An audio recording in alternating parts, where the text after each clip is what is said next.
ನಾವು ಇದು ಅಮೆರಿಕದ ಆಪರೇಷನ್ಗಳ ಕಥೆ ನೋಡಿದ್ವಿ ಸರ್. ಇರಾನ್ನಲ್ಲಿ ಒಬ್ಬ ಸೈನ್ಯಾಧಿಕಾರಿಯನ್ನು ಹೊಡಿಬೇಕಾಗಿರುತ್ತೆ. ಅವ್ರಿಗೆ ಒಂದು ಕಾನ್ವಾಯ್ನಲ್ಲಿ ಆತ ಹೋಗ್ತಿರ್ತಾನೆ, ಮುಂದೊಂದು 4-5 ಗಾಡಿ ಇರುತ್ತೆ, ಹಿಂದೊಂದು 4-5 ಗಾಡಿ ಇರುತ್ತೆ.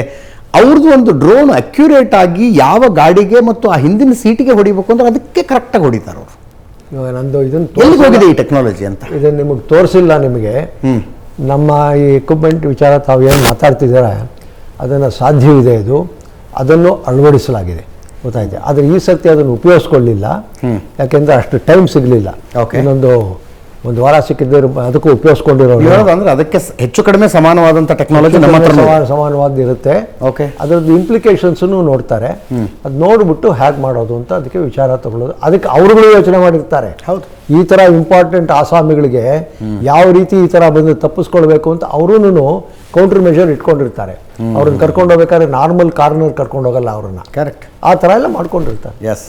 ಸೊ ಅಂದರೆ ಭಾರತದಿಂದ ಆ ಟೆಕ್ನಾಲಜಿ ಏನು ಬಹಳ ದೂರ ಇಲ್ಲ, ನೀವು ಹೇಳೋದು ಭಾಳ ದೂರ ಇಲ್ಲ. ಮುಂದಿನ ದಿನಗಳಲ್ಲಿ ಅಂಥ ಕಾರ್ಯಾಚರಣೆಗಳನ್ನು ನಾವು ಮಾಡ್ಬೋದು.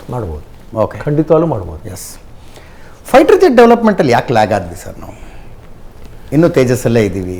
5th ಜನರೇಷನ್ ಏರ್ಕ್ರಾಫ್ಟ್ಗಳ ಬಗ್ಗೆ ವಿದೇಶಗಳ ಮಾತಾಡ್ತಾ ಇದ್ದಾವೆ. ಅದಕ್ಕೆ ನಾನು ಏನು ಹೇಳೋದು ಅಂದರೆ, ಮೊದಲಿಂದ ನಾವು ಇವರು ಭಾಳ ಚೆನ್ನಾಗಿ ವಿಸ್ತಾರವಾಗಿ ಹೇಳಿದರು, ಬೈ ಅಂತ ಕೊಂಡ್ಕೊಳ್ಳೋಣ ಅಂತ. ಮೊದಲಿಂದಾನು ಆ ಒಂದು ರೀತಿಯಲ್ಲಿ ಹೊರಟೋದ್ರು. ಕೆಲವು ಇಂಡಿಜಿನಸ್ ಡೆವಲಪ್ಮೆಂಟ್ ಮಾಡಿದ್ರು, ನ್ಯಾಟ್ ಅಂತ ಒಂದು ಏರ್ಕ್ರಾಫ್ಟ್ ಮಾಡಿದ್ರು ನಮ್ಮವರನ್ನೇ. ಅದಕ್ಕೆಲ್ಲ ಜಾಸ್ತಿ ಎಷ್ಟು ಸಹಾಯ ಬೇಕೋ ಅಷ್ಟು ಕೊಡಲಿಲ್ಲ ಆಗಿನ ಕಾಲದಲ್ಲಿ. ಬೇಕಾದಷ್ಟು ಥರದ ಗೌರ್ಮೆಂಟ್ಗಳು ಬರುತ್ತೆ, ಸರ್ಕಾರಗಳು ಬರುತ್ತೆ, ಅವ್ರದ್ದು ಪರ್ಸೆಪ್ಷನ್ ಬೇರೆ ಇರುತ್ತೆ. ಆದ್ದರಿಂದ ಈಗಿನ ಸರ್ಕಾರ ಏನು ಅಂದರೆ, ನಮ್ಮ ಸೆಕ್ಯೂರಿಟಿ ಚೆನ್ನಾಗಿರಬೇಕು, ಇಲ್ಲೂ ಎಲ್ಲ ಮಾಡಬೇಕು, ಮೇಕ್ ಇನ್ ಇಂಡಿಯಾನೇ ಇರಬೇಕು, ಅದಕ್ಕೆ ಇಂಪಾರ್ಟೆನ್ಸ್ ಕೊಡಬೇಕು. ಅದರಿಂದ ಇದೆಲ್ಲ ಬರುತ್ತೆ. ಇವಾಗ ಇನ್ನೊಂದು 5 ವರ್ಷ 10 ವರ್ಷದಲ್ಲಿ ಬೇಕಾದ ನಿಜವಾಗ್ಲೂ ವರ್ಕ್ ಆಗಿದೆಯಾ? ಖಂಡಿತವಾಗ್ಲೂ ವರ್ಕ್ ಆಗಿದೆ. ಅದಿಲ್ಲದೆ ಹೋದ್ರೆ ಇದನ್ನು ಯಾವುದು ನಾವು ಇಲ್ಲಿ ಕೂತ್ಕೊಂಡು ಮಾತಾಡೋಕ್ಕೆ ಆಗ್ತಿರಲಿಲ್ಲ.